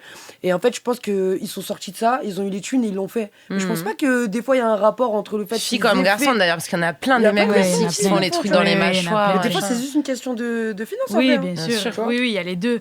Mais juste, je dis dans le sens où vraiment la vague de haine que tu peux te prendre, pas que sur la chirurgie, mais sur plein d'autres choses, de se changer ton image, de tout changer Ouais. toi-même en fait, et de plus être authentique parce que tu t'adaptes à ce que les gens te disent. Sauf que non, c'est pas ça qu'il faut faire. C'est t'adapter au pire aux gens bien qui te parlent plutôt qu'aux mauvais commentaires, quoi. Mais justement, là, le truc en ce moment là de la hype sur la série qui est sur Love Story, en fait, tu vois une scène de sexe dès le début dans Love Story entre deux candidats, donc Loana et Jean-Edouard. Ok. En fait, elle a pris super cher. Pareil, bon, il n'y avait pas les réseaux sociaux à cette époque-là, mais il y avait la presse people qui était super forte, qui maintenant a beaucoup moins de pouvoir. Et en fait, elle a pris hyper cher, alors que lui, bah, c'est juste en mode je me suis tapé une meuf, alors qu'elle, c'était en mode la meuf qui s'est fait, machin. Enfin, Après, ça, c'est des gens, hein. c'est des trucs différenciés qui sont très compliqués aussi. Concernant toute cette question de la solitude à nouveau, est-ce que vous avez vécu des moments particuliers de solitude qui étaient rendus aigus par la notoriété? Je m'explique. Typiquement, t'es là, t'es en tournée, mais en fait, t'es pas bien dans ta vie pour une raison ou une autre. Et en fait, bah, t'es très entouré sur scène, etc. Ou même sur tes réseaux sociaux et tout. Mais du coup, ta solitude dans ta chambre, ou même dans ta chambre d'hôtel, ou j'en sais rien, est d'autant plus mordante. Est-ce que c'est des moments, ça, que vous avez pu vivre? Des trucs un peu similaires, peut-être, ouais. Quand j'ai fait les premiers gros festivals et tout ça, moi, j'avais une sorte d'amnésie un peu. Enfin, tu vois, le concert se terminait. Et bah, déjà, je sais pas si j'ai fait un bon ou un mauvais concert. Et je me suis rendu compte qu'il me fallait cette phase de compréhension à la fin du concert, quoi. Et pas aller voir tout de suite les gens. Et je me suis rendu compte, en fait, je finissais mon concert, j'allais voir les gens, je faisais 50, 100 photos, et je me rappelais de rien. Tu vois, on me disait des trucs et tout ça, on me donne des cadeaux, des machins, des trucs. Et au final, j'ai 10 cadeaux dans la main, je sais même pas qui me les a donnés, j'ai même pas regardé bien dans les yeux et tout, tu vois. Et je trouve que c'est important. Donc, moi, je sais que ça me fait c'est peut-être une solitude que j'arrive pas à partager, tu vois, justement. Peut-être que ça me crée un trou noir. Tu vois, le fait que tu dois en fait, t'as un espèce de truc mystique quand t'es sur scène, tu vois, même pour le spectateur, en fait, tu vois, si on bade un peu l'artiste, parce que t'as ce côté, voilà, justement, la scène, le public. Et moi, j'aime bien casser le mur, en fait. Je déteste faire un concert et pas aller voir les gens, c'est pas possible, ça m'est jamais arrivé même, tu vois. Mais si je fais pas ça, je profite pas. Tu vois, il y a ce truc où je me sens ultra seul, après, je me dis, mais merde, en fait, j'avais tout ça pour moi, et j'ai même pas réussi à le kiffer. Tu vois, et ça, c'est un sentiment que j'ai eu pendant tout le début de la tournée, et j'ai dû dire à mon manager, mes équipes, en mode, laissez-moi redescendre, genre, laissez-moi kiffer le moment. Parce que là, j'ai l'impression d'être tout seul dans mon truc et que c'est même pas partagé, tu vois. Parce que, en fait, t'as envie de ça, on en parlait tout à l'heure, tu vois, le fait d'avoir un retour direct. Quand tu fais un concert devant 9000 personnes et que t'oublies, en fait, tu vois, qu'il y avait vraiment des gens devant qui étaient là pour toi, vraiment toi, tu vois, c'est chaud. Enfin, je me dis, les gens, ils viennent pour moi, j'ai envie de leur rendre. Et si j'avais pas cette pause entre la fin de mon concert et le moment où je vais les voir, eh ben, j'aurais pas le souvenir. Et le souvenir, c'est trop important, quoi. Après, est-ce qu'il n'y a pas aussi en plus cet effet de grosse adrénaline quand on est sur scène, puis qui redescend? C'est quoi toi, ton rapport à la scène, Clara? Bah ouais, moi je dirais que plus qu'un rapport à la notoriété, c'est plus ce rapport-là d'intensité, quoi. Où j'ai l'impression que j'avais la même chose quand j'étais ado et qu'il y avait une énorme teuf que j'adorais. Le lendemain, j'étais déprimée, tu vois. Là, aujourd'hui, ça a peut-être une intensité particulière parce qu'un gros concert, quand vraiment c'est des dates, je sais pas, hyper importantes et que tu vis un truc très puissant, ça dépend des gens, j'imagine, mais moi, c'est vrai que le lendemain, c'est dur. Parce que le différentiel entre l'adrénaline, à quel point je pense aussi, la musique, elle a quand même un truc qui est très fort, c'est quand même une langue qui est vecteur d'amour, quoi. Donc je crois, et du coup, je pense que quand les gens ils viennent et qu'on se rassemble autour d'un concert, moi, par exemple, je crois que les gens ils viennent pas vraiment pour toi, mais ils viennent parce qu'ils veulent faire cette espèce d'expérience collective avec toi, et que toi, à un moment donné, tu deviens vecteur de la musique, et que c'est un truc où d'un coup, en tout cas les beaux concerts, quand ça se passe bien, il y a une espèce d'alchimie de dingue entre la salle et toi et les instrumentistes quand il y a des instrumentistes. Et en fait, tous ensemble, tu montes, quoi. Et du coup, je pense que ce truc-là, il est tellement fort et tu te sens tellement plein et je pense qu'il y a tellement d'amour qui est en jeu que quand on sort, parfois c'est chelou, un peu dur. On va écouter un de tes titres, justement, un de ces fameux titres sur lesquels il y a des chœurs qui sont, on le disait, des vestiges de fêtes passées et de chœurs que tu avais pu faire avec tes potes dans ces soirées où tu réunis un peu tout le monde. Ce titre, c'est Souveraine. Tu peux nous parler de cette chanson ? Souveraine, c'est marrant, c'est une chanson que j'ai écrite, qui a été reprise beaucoup dans des trucs, dans des trucs féministes, dans des marches et tout machin. Et c'est drôle parce que souvent on m'en parle comme étant t'as voulu faire une chanson féministe et en fait moi, je suis super féministe donc évidemment je pense que ça irrigue ce que je fais mais c'est marrant parce que j'ai pas du tout voulu faire une chanson féministe, j'ai juste parlé de certaines femmes hyper importantes dans ma vie qui m'ont marqué quoi et c'était une façon de leur dire merci et aussi une façon de mettre un peu au devant une forme de courage qui est tue quoi, qui est une forme de courage très quotidienne souvent. Et voilà, donc c'est marrant, parfois c'est intéressant de voir comment les gens reçoivent tes titres, c'est souvent c'est souvent différent de comment toi tu l'as projeté à la base. Louvido, Kenz, Clara Isé, qu'on vient d'entendre sur Move, et Joy Sad. Je suis allée un peu voir ce qu'avait raconté un sociologue sur France Inter qui disait qu'en fait, à l'époque des applis de rencontres, il y a de plus en plus de célibataires ou de gens qui, même en couple, n'ont plus de relations sexuelles ou en ont moins qu'avant. Et ce sociologue, Rémi Oudguiri, il décrit ce qu'il appelle une virtualisation du lien. Et en fait, ce qu'il veut dire, c'est qu'il y a tellement de liens actuellement de prime abord qu'on a l'impression qu'on est connecté à beaucoup de gens, mais en fait, il y a une espèce de boulimie qui fait qu'on se lasse très vite, on passe des gens comme ça, machin, à d'autres gens, d'où un sentiment de solitude parce qu'on n'arrive plus à créer de liens durables. Est-ce que c'est quelque chose que vous observez autour de vous ? Lou, je te vois hocher la tête. Je suis d'accord avec le fait que, par exemple, dans des relations amoureuses, à l'heure actuelle, il y a beaucoup ce truc que dans notre génération... Enfin, moi, je suis une génération de 2002, donc je suis vraiment jeune. Et on a ce truc où, si ça ne va pas dans notre couple, au pire, sur Insta, il y en aura d'autres. Et on va trouver quelqu'un beaucoup plus facilement, alors que c'est pas vrai. En vrai, je pense qu'on ne trouve pas forcément quelqu'un plus facilement. Alors que les générations d'avant n'étaient pas forcément meilleures, parce qu'au final, les femmes restaient alors qu'elles devaient partir. Mais je pense qu'il y avait beaucoup plus de se battre pour son couple ou se battre pour ses relations, même amicales, beaucoup plus que maintenant. Maintenant, on se dit, voilà, il y a une dispute, ça me plaît pas chez un homme, chez une femme ou dans mon amitié, je lui parle plus et je passe à autre chose. Je trouverai un ami, je trouverai un mec, je trouverai une meuf. Donc je pense que moi, je suis plus sur ce côté-là d'essayer de se battre un peu plus que ce qu'on fait maintenant, je pense. Il y a un côté très zapping, scrolling. Ouais, c'est ça. En fait, on n'a plus aucune patience. Moi, je sais que... Et je suis la première à être beaucoup sur TikTok, par exemple. Et je vois que, ne serait-ce que pour regarder après une vidéo YouTube, je galère. Ouais. Parce qu'en fait, j'ai tellement l'habitude de faire ça. Et au bout de... La vidéo, elle ne me plaît pas, je zappe.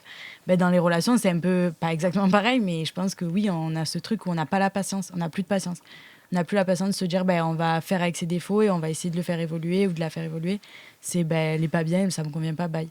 Comme les vidéos, au final. On peut vite se dire, en fait, que tout le monde est interchangeable et que de toute façon, à portée de main, on va trouver autre chose. Ken, si tu partages cet avis aussi, tu as l'impression que les gens, ils balaient trop sans essayer de construire ? En fait, moi, les relations, déjà, je trouve ça assez particulier. Je pense qu'il y a beaucoup de transferts de traumatismes, d'émotions, T'as vu, aujourd'hui, les gens, ils se mettent en couple. J'ai pas l'impression que c'est pour une histoire d'amour. C'est plus pour... Il y a beaucoup de transferts, tu vois. Et à l'époque, les relations, c'était pas les mêmes. Et oui, à l'époque, effectivement, ils auraient mieux fait de partir à des moments, les femmes. Mais il y avait ce sorte de combat où c'était moins facile. En fait, aujourd'hui, ça paraît plus simple de trouver une meuf ou de trouver un mec. En vrai, c'est pas vrai. Non, c'est pas vrai. Tu vois, c'est juste une idéologie, mais c'est archi pas vrai. Et moi, j'ai vécu énormément de relations et j'ai vraiment compris qu'il y a énormément de dépendance qu'on appelle l'amour, en fait. Qui n'est pas l'amour. C'est beaucoup de dépendance affective. Comme si l'amour, en fait, c'est un espèce de parapluie qui regroupe plein de trucs comme Tu vois ce la que je veux dire, dépendance, mais l'affection, en vrai, l'attachement, machin. très peu connaissent l'amour. Moi, aujourd'hui, je le dis clairement, très peu connaissent vraiment l'amour et savent ce que c'est vraiment une histoire d'amour, sans toxicité, sans transfert d'émotions, de traumatisme dû à l'enfance. Il y a énormément de choses. Moi, je suis grave renseignée là-dessus, tu vois. Et tu penses quoi justement du fait qu'on parle de plus en plus des relations toxiques? Parce que là, il y a des experts qui commencent à dire C'est vrai, c'est bah, vrai. dans les relations toxiques, évidemment, il peut y avoir quelqu'un d'extrêmement nocif. Mais dans le même temps, la personne en face qui va répéter des relations toxiques, c'est souvent aussi qu'elle reproduit un schéma, etc. Ouais. Sans qu'elle soit coupable, mais sans qu'elle s'en rende compte aussi. Et je pense que c'est des boucles, en fait. On est pris dans des boucles où des fois, il faut savoir casser la boucle. Mais on a peur d'être confronté à ça, en fait. À se dire, bah, en fait, je suis traumatisée parce que je me suis fait abandonner quand j'étais petite. Donc, du coup, quand je rencontre quelqu'un, la première chose que je lui dis, c'est m'abandonne pas. Mais en vrai, la personne, tu viens de la rencontrer, ça fait 2 mois, tranquille. C'est pas, je vais pas me récupérer ta vie, moi. T'as vu, je suis là avec toi. Et en fait, je pense qu'on a du mal à se confronter à nos propres traumatismes. Et encore une fois, ça relève de la confiance en soi, etc., etc. Moi, aujourd'hui, par expérience, je suis dans une relation qui fait que je suis en totale confiance. Et je me demande pas si la personne va m'abandonner parce qu'en fait, moi-même, je m'abandonne pas. Donc si demain ça s'arrête, c'est juste qu'on doit s'arrêter en fait. oui, t'as pas besoin de quelqu'un pour être complète. Tu vois ce que je veux ça dire aussi. et je pense que c'est ça, il faut savoir se trouver soi-même avant de vouloir trouver une relation. Tu vois, pour éviter de faire des transferts et que ça foire au bout de 2 piges ou au bout de 6 mois quoi. Je suis d'accord. Non, c'est clair. Je suis pas un expert en relations du tout, moi, pour le coup. C'est bien, tu t'es pas trop mouillé. Non, oui. Ouais, je vais vous laisser ce sujet-là, moi. Je crois qu'il y a aussi le rapport à l'autre, enfin à l'autre dans le sens à l'altérité vraiment quoi. Je pense que c'est un peu ce qu'on disait aussi sur les réseaux, mais qu'on est de plus en plus entraîné à regarder tout le temps le même, et de se regarder soi en fait, et que encore une fois ces trucs d'algorithme et tout, mais c'est un peu partout pareil, que en fait on va toujours regarder ce qui est d'accord avec nous, on va lire ce qui est d'accord avec nous, et que en fait on est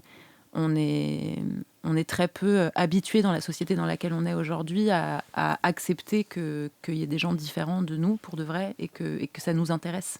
Et je pense que que l'amour c'est quand même vraiment rencontrer l'autre quoi, et que c'est rare. Ah, la vraie altérité est potentiellement aussi la différence en fait, et la complémentarité. Justement, dans cette idée de se montrer soi à tout prix à des autres à qui on veut plaire, et ce qu'on disait tout à l'heure pendant notre échange, Lou aussi, on a envie de plaire à tout le monde, et ça nous met dans le mal quand il y a 1% de gens qui nous disent bah, en fait j'aime pas ce que tu fais. Comment on fait ces professions justement où on vient propulser notre solitude, ou en tout cas tout ce qu'on réfléchit en solitaire, puisqu'en général on n'écrit pas au milieu d'une foule. Comment on fait ces professions quand on a un naturel plutôt solitaire ou introverti? Je pense que c'est pas toujours, enfin moi pour ma part c'est pas toujours simple, mais après je me force pas. Je pense que c'est le principal, il faut rester authentique et sincère dans ce que tu fais. Moi il y a des jours j'ai pas envie de faire de story, je fais pas de story, c'est pas grave. Genre en vrai, et on me le reproche, parce qu'il y a toujours des gens qui disent ah tu as pas assez snappé, tu as pas assez mis de story, parce que moi on m'a vu 2 mois enfermée aussi, c'est un peu spécial. Bien sûr. Il y a une Ils ont été addiction vraiment à ton dans quotidien. ma vie Ouais. quotidienne, donc ils souhaiteraient l'être encore, mais je le dis ouvertement sur mes réseaux que ben non, moi je vais pas me réveiller avec mon tel comme ça en mode je viens de me réveiller, Ça, c'est c'est pas bien, possible. C'est bien. Et Pardon, excuse-moi, là, parce que la génération d'aujourd'hui, tu m'as dit que t'étais une 2002. ouais, Pardon, je me permets. bien sûr. T'es de quelle année toi, Kent? Ah, moi, je suis ancienne. Moi, je suis 97. Ah ça va. Tu vois. Ouais, mais si Oui, tu veux, c'est nous, on encore n'a pas plus vécu avancé. le délire réseaux sociaux, Ouais, tu ouais, vois. ouais, grave. Et pardon, je t'ai coupé en vrai, mais je suis grave avec toi. Excuse-moi. Mais comment vous l'avez vécu justement toutes les deux, ce truc où il y a une émission qui sort, toi, du jour au lendemain, et toi dans laquelle tu étais enfermée en plus, ou du jour au lendemain, j'imagine qu'on vous a reconnu dans la rue, etc. Qu'est-ce que ça fait d'un coup? C'est spécial. Alors moi, en vrai, j'étais trop contente. Et moi, dès que je rencontre des gens, et notamment encore plus quand je suis sortie, mais je leur parlais comme si c'était mes collègues, en fait. Parce que pour moi, on discutait de ce que je venais de vivre et ils avaient regardé, donc c'était un échange. Mais après, il y a juste des moments où on est humain et que en vrai, moi, notamment quand je suis sortie de Ticket, toi, je pense que c'est pareil. Quand tu as d'un coup l'émission, tu es fatigué, tu dois aller, tu fais 1000 interviews, Bien sûr. tu dors pas, tu manges pas, tu es complètement dans une autre vie, dans un autre délire. Et quand à 6h du mat à la gare de Lyon, on vient et on te pose des questions hyper intimes sur et t'es toujours avec ton mec. ben là, t'as pas envie en vrai. Ah ouais, après, c'est pas les mêmes trucs aussi. Voilà. On fait la même émission. Non, certes, mais tu vois, il y a Ouais. des fois où t'as pas. Ouais, En vrai, c'est pas relou. méchant contre les Ouais, gens, c'est relou. mais il y a bien des sûr. fois où ben, t'es pas dans le mood en fait, juste. Mais bon, je souris toujours et tu le fais. Et c'est à ma mini-échelle, encore une fois. Je connais des artistes qui me disent, nous, après, quand ça fait des années qu'ils sont dans le milieu, des fois ça saoule, quoi. Mais malgré tout, c'est eux qui nous font, entre guillemets, manger aussi, les gens qui sont derrière nous. Donc il faut toujours leur devoir, quoi. Moi, je dirais toujours merci aux gens qui me suivent. Clara, toi, ton rapport à ton public, il a évolué au fil de ta carrière? Je sais pas. Je sais pas, moi j'ai l'impression que ce qui était beau sur cet album-là, c'est qu'on a vraiment vu l'album prendre un peu par le live. Parce qu'on a commencé le live, on a commencé la tournée, comme la sortie de l'album, elle a été décalée de 6 mois. On a commencé la tournée avant de sortir l'album.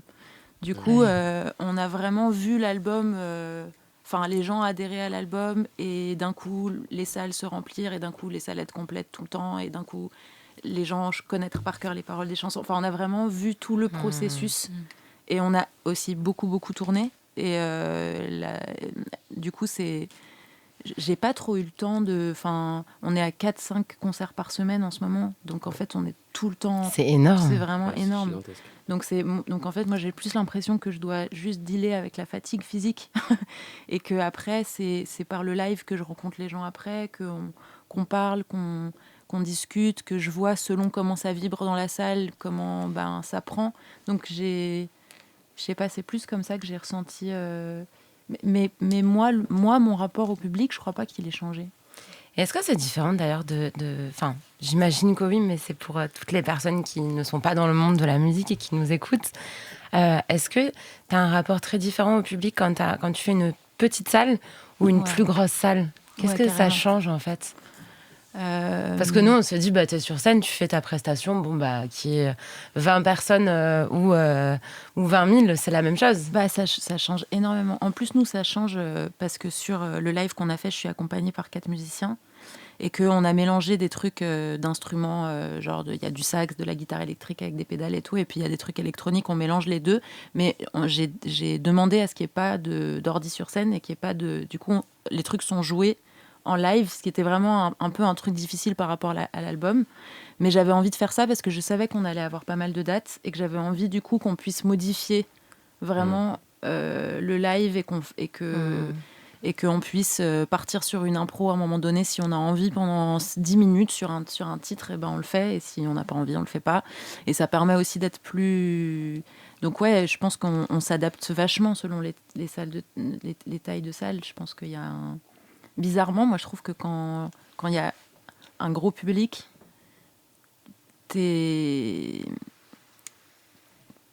moi j'ai l'impression que j'aime bien soit les toutes petites tailles, soit les grosses tailles de public. Mais ça, si je peux me permettre, c'est comme dans les soirées. Ouais, Tu vois, non, mais quand t'es dans exactement. des soirées où tu peux être à table et parler en toi, ça va. Ouais, Quand grave. c'est des grosses soirées, ça va. Mais quand c'est le middle soirée, genre le début de soirée où tu t'es là. Et sinon, tu fais quoi dans la vie? Horrible. Ouais, c'est vrai. Donc en termes c'est vrai d'ambiance, que- t'as toujours un truc middle qui est Ouais, c'est vrai. Puis en fait, après ça, tu t'habitues et puis tu changes et tout. Mais c'est vrai que quand t'as des concerts très intimistes, t'as quand même un truc qui est beau, qui est que t'es hyper connecté aux gens que tu vois, qui sont autour de toi et tout. Et que moi, en plus, comme je viens aussi de la musique acoustique à la base, il y a un truc que j'adore. Tu vas chanter a cappella avec une guitare, c'est un truc que je kiffe trop. Par contre, chanter à 5, là on va faire l'Olympia la semaine prochaine, j'ai trop hâte parce que je sais que ces intensités-là, avec ce public-là, c'est aussi des intensités qui te permettent de switcher et quelque part parfois d'être presque plus libre parce que t'es presque autorisé à être vraiment quelqu'un d'autre quand t'as une haute dose d'adrénaline, quoi. Pourquoi tu t'es mise à puiser justement dans... Alors là, ce son est peut-être moins sombre que d'autres, mais pourquoi tu t'es mis à puiser dans des souffrances en fait pour créer? Pourquoi c'est important pour toi? Parce que c'est comme ça qu'on parle aux gens. Tu vois, c'est cool de faire des tubes où tu dis que t'es sur Riot et que tu manges des fruits de mer, tu vois. Mais pour moi, c'est pas comme ça que tu touches les gens. Et aujourd'hui, on évolue et je pense qu'il faut partager ses souffrances pour pouvoir se retrouver, en fait. Tu vois, le monde, il va mal. Donc moi, ça m'intéresse pas de raconter que je suis sur Riot. Moi, je vais le faire. Hein. Mais, On te le souhaite. Je vais le faire, mais t'as compris. Donc, c'est pour ça que je vais partager mes souffrances, en fait. Parce qu'en fait, on est tous pareils. On souffre tous. On a tous des sentiments et des émotions. Et j'ai besoin de nous réunir. Mais je vais nous réunir comme ça. T'as un titre dans ta discographie qui résume particulièrement bien justement ce qu'on ressent quand on est seul face aux épreuves. C'est lequel le plus introspectif, tu dirais, pour des gens qui nous écoutent ce soir et qui veulent aller en découvrir plus sur toi? En fait, il y en a plusieurs. Parce que, en fait, tous mes sons, ils puent la solitude, tu vois. La plupart de mes sons. Mais je reviens de loin. Je reviens de loin particulièrement parce que on revient tous de loin, peu importe la manière. Mais on a tous un vécu, une histoire et quelque chose à raconter. Donc c'est pour ça que je reviens de loin. Pour moi, il définit bien ça, tu vois. Donc je recommande d'écouter Je reviens de loin. Et on vient d'écouter Je marche seul, qui est une exclue qui fera partie de mon album. Et il s'appelle Je marche seul parce que malgré tout l'entourage que je peux avoir et les gens qui m'aiment et tout autour de moi, moi aussi, je les aime et tout, c'est pas la question. Mais je marche tout le temps seule, moi, tu vois. Je suis tout le temps toute seule. Et justement, dans le milieu du rap, on sait que c'est un milieu qui est quand même dominé par les hommes et les codes masculins. Mais comme tout le monde de la musique, au final, ce serait hypocrite de dire le contraire. Est-ce qu'on ressent une certaine solitude quand on est une femme, justement, dans ce milieu? Moi, particulièrement, je vais pas te l'inventer, non. Je n'ai aucun problème avec ça. On ne me renvoie pas. C'est vrai? Moi, on me le renvoie pas. Ouais, mais c'est qu'il y a une évolution, en vrai, c'est très positif. Il Il y faut a le une souligner évolution, aussi. Hein. Mais il y a aussi, je pense, une manière de se positionner. Moi, j'arrive avec un fort caractère aussi. Tu vois ce que je veux dire? J'arrive avec une attitude. Donc, je pense que ça, déjà, ça peut calmer sur le fait, ouais, t'es une meuf, tu fais du rap et tout. Mais j'ai été confrontée, mais directement, il y a bien un mec qui m'a dit, tu rappes, t'es une meuf. En tout cas, il n'y a personne qui a osé. Hein. Mais ils n'arrivent pas en face pour te dire... Non. Après, voilà, c'est un vrai sujet. Aujourd'hui, le monde de la musique et le monde du rap est dominé par les garçons. Mais c'est ce qu'on veut mettre en avant aussi. Moi, je suis sûr qu'au niveau des streams, c'est peut-être pas les mecs qui remportent, tu vois. Puis même si je peux me permettre, tu vois, par rapport à son genre musical et même moi ce que je produis, tu vois, on est plus difficilement critiquable. Tu vois, je veux dire, tu sors un son où tu dis lui il est mort, lui il est machin, lui il est trucs, qu'est-ce que tu veux qu'ils te disent l'autre en face, frère? Je te chante ma life, tu vois. Par contre, si elle avait chanté de Paella sur un yacht ou des conneries comme ça, peut-être elle aurait eu tous les gros sexistes de la planète, tu vois. Mais je vais les avoir aussi. Bah ouais, bien sûr. Accueille-les. De ouf. Clara, toi, justement, à ce sujet, tu avais déclaré à La Libre, un média belge. J'espère qu'il adviendra un temps où l'on dépassera la question du féminin et du masculin. Ouais, bah oui, j'espère, c'est clair. C'est un truc qui tient à cœur même dans ta musique de défendre. Dans ma musique, je sais pas, j'ai l'impression que la musique, elle est pas genrée, enfin, que c'est ça qui m'intéresse, dans le sens où... Enfin, elle est pas genrée. Je m'entends, hein, l'industrie de la musique l'est beaucoup. Mais je veux dire, la langue de la musique... Et je pense encore une fois qu'en plus, quand on est sur scène, et puis même quand on compose, quand on écrit, on essaye en tout cas de se métamorphoser tout le temps, et que du coup, la question du féminin, du masculin, elle n'est pas très intéressante, je crois. Réel. Pour revenir sur cette question de la solitude, je vais peut-être vous poser une question assez bête au final, mais je sais que c'est un truc dont j'ai déjà discuté pas mal de gens. Est-ce que vous êtes déjà allé au restaurant tout seul? Ouais. Oui. Moi, je veux rester tout seul, j'aime trop. Moi aussi. Moi, c'est mon préféré de ma vie, ça. Je veux rester solo. Tu sais que j'avais un tweet d'ailleurs de quelqu'un qui disait qu'elle était en week-end, je sais pas où, et on lui disait je sais plus qui c'est, elle disait qu'on lui avait refusé je crois que c'est Manon, c'est Maui de Saint-Denis sur Instagram. Je crois qu'elle disait qu'elle avait galéré à avoir une table dans un restaurant parce qu'elle était toute seule en fait, et qu'on lui disait tu vas prendre une table qui pourrait être pour deux, donc non. C'est ouf. Mais il y a des gens que ça choque en vrai de manger tout seul au restaurant, qui s'imaginent pas du tout faire ça. Est-ce que vous êtes déjà allé en vacances seul, ou est-ce que c'est quelque chose que vous aimeriez faire? Merci. En vacances tout seul. Tout seul, genre. Ouais. Genre de cette barrette tout seul, Je peux quoi. pas être tout seul. C'est mort. T'inquiète. Non, je pourrais pourquoi pas. tu pourrais parce que tu serais déprimé du coup? Ouais, et puis je sais pas. Déjà, tu vois, je fais de la musique, j'écoute pas de musique tout seul, pour te dire à quel point j'aime pas me retrouver avec moi-même, tu vois. Mais quand Je suis dans le train, je regarde la vitre, tu vois.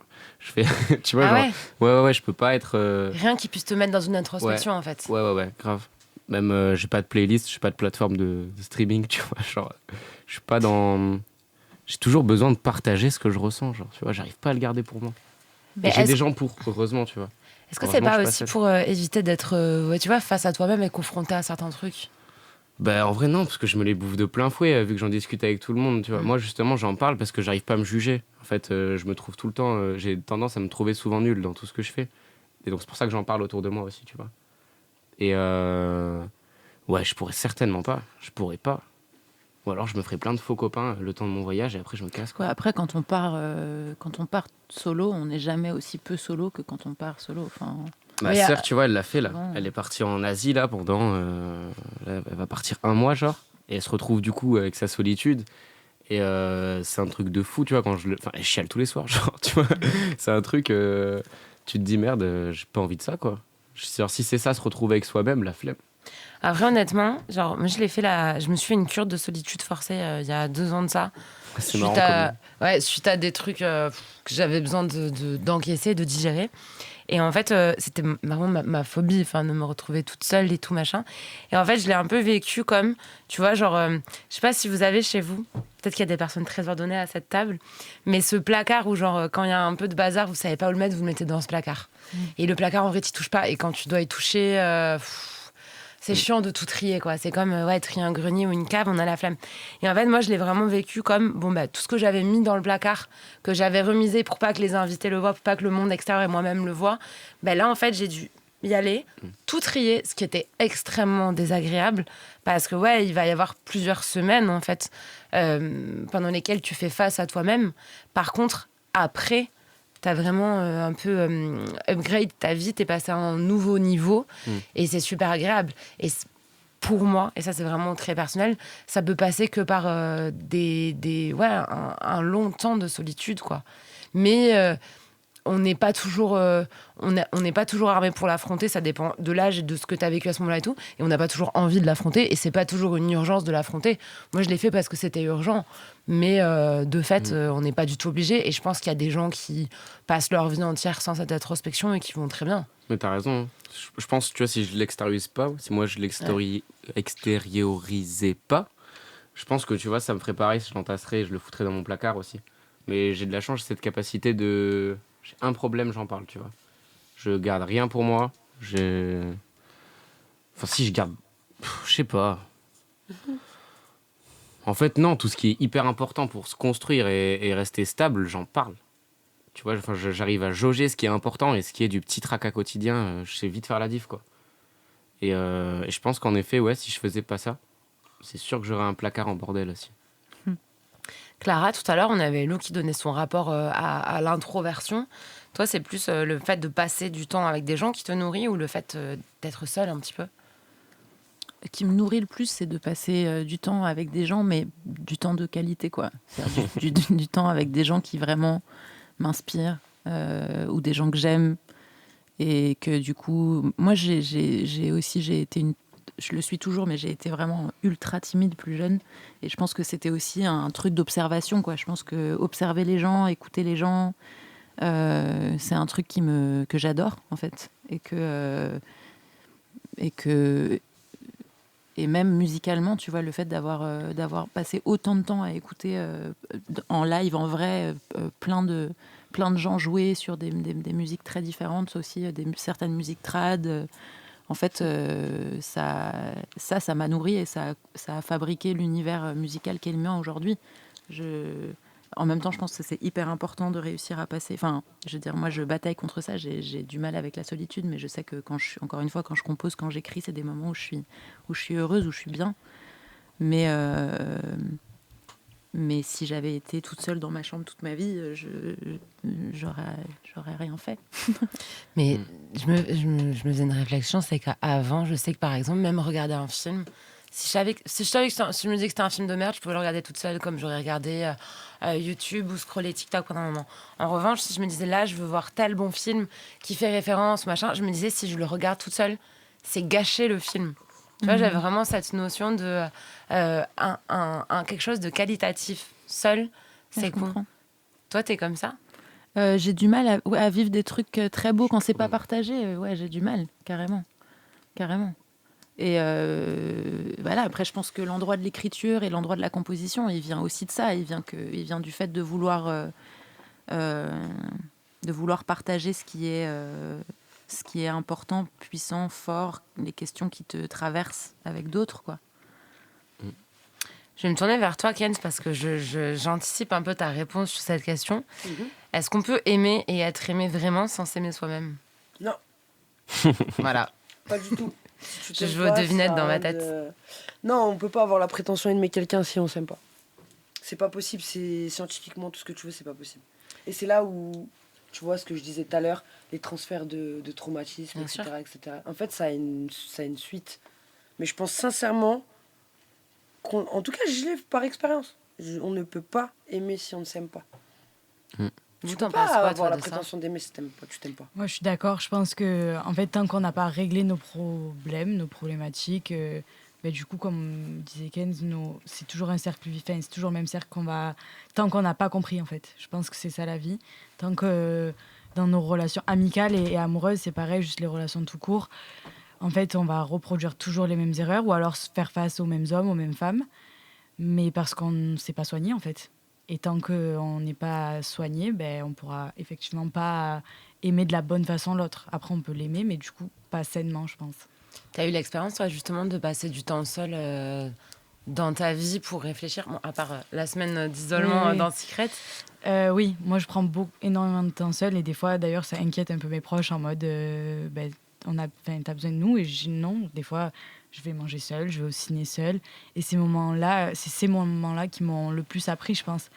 Où je me suis vraiment retrouvée face à moi-même, à me dire, bon, il se reproduit toujours le même schéma dans ta vie, Lou, il serait temps peut-être que tu comprennes pourquoi. Même si c'est toi le problème, des fois c'est nous le problème, hein. C'est pas forcément toujours l'autre. Hein. Ton vrai secret dans Secret, si les rumeurs sont bonnes, c'était que t'es HPI. J'ai vu Les ça, moi, rumeurs sur... sont fausses, mais c'est ouais, fou. Ah, c'est ouais. faux ? Ah, parce que j'avais vu ça partout. Oui, J'allais te je poser la sais, question, justement, c'est de la- quand on se sent différent, est-ce que ça isole pas complètement ?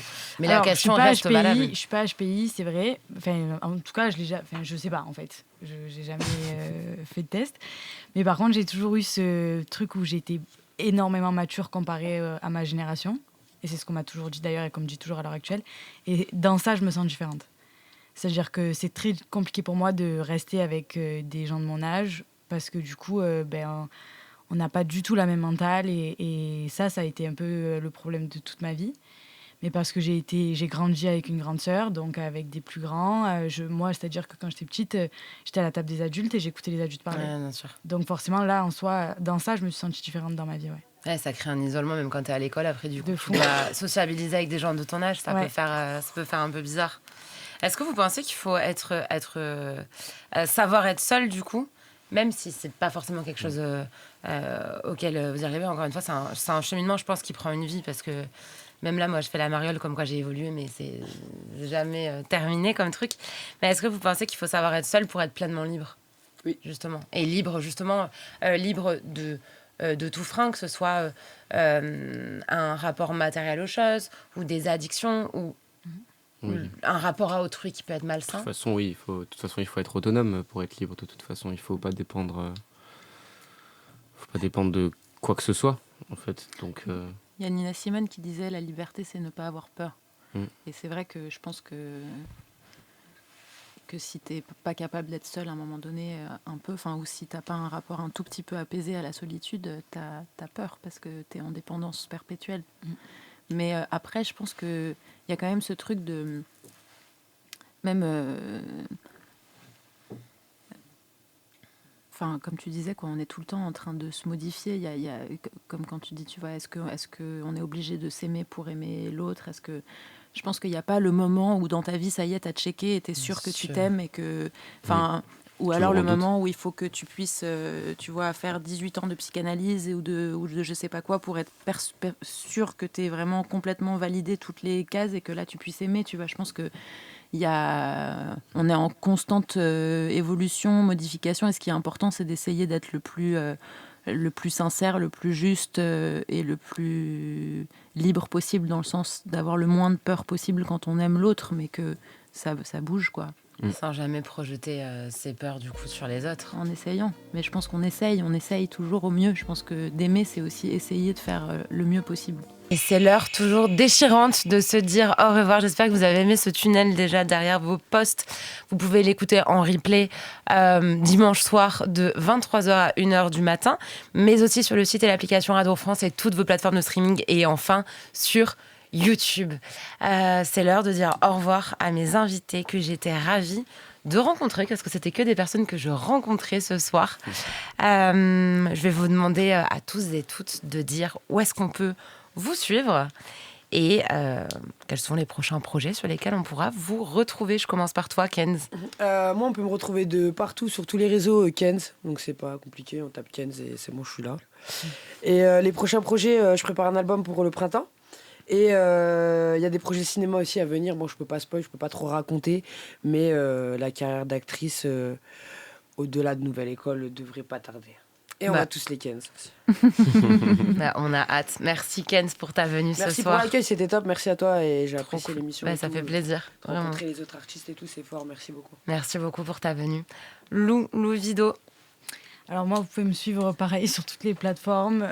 C'est Lou Vido, juste vous mettez 2 U à Lou. Voilà. Les prochains projets, en vrai, je continue dans ma création de contenu. J'essaie du mieux que je peux de partager du contenu qui me ressemble et qui ressemble à ma communauté. Et je l'espère pour mon événement Eterna, un bon avenir et de nouvelles dates. Et voilà, je pense que c'est tout. Merci de nous avoir écoutés. Merci à toi, Anna, c'était super. Avec grand plaisir. J'étais ravie de rencontrer tout le monde aussi. Mais je suis trop contente que vous soyez tous rencontrés en plus, ça fait hyper plaisir. Joy, pardon, excuse-moi, je lâche des surnoms sur les pseudos. T'inquiète, le sein, Joy y a pas de Sad. souci. Où est-ce qu'on peut te retrouver et quels sont tes prochains projets à ne surtout pas louper? Écoute, on peut me retrouver partout, surtout sur les plateformes de streaming, qu'on mette de la sauce dans les pâtes. Sur Insta, c'est joy.s.a.d. Et sur TikTok aussi, je crois. Je sortis un projet donc il y a 3 semaines qui s'appelle L'auteur de mes contes, à streamer sans fin. Et je prépare une tournée pour 2025 qui devrait commencer vers février-mars si tout va bien. On te retrouve sur les scènes. Merci beaucoup pour ta venue. Merci et enfin, à tes côtés, Clara Isé. Yes, vous pouvez me retrouver sur Insta à Clara Isé, Clara YSE. Et là, sur toute la tournée qui va se terminer le 9 septembre prochain pour notre 3e Olympia qui va être annoncé demain. Voilà, donc venez nous voir et streamer aussi l'album Océanonox. Merci beaucoup à tous les 4, c'était super de pouvoir parler de ça, c'était très de vous. Pour vous derrière le poste, j'espère que vous avez apprécié cette émission. On se retrouve la semaine prochaine, même heure. Mais attention, après moi, ce soir, ce n'est pas tout musique, c'est les potes Valentin et Louisa et leur émission Demain le Monde avec ce soir en invité, on ne la présente plus, l'exceptionnelle Salomé Saké. Merci beaucoup pour votre écoute. À la semaine prochaine, 19h-21h sur Move. Salut.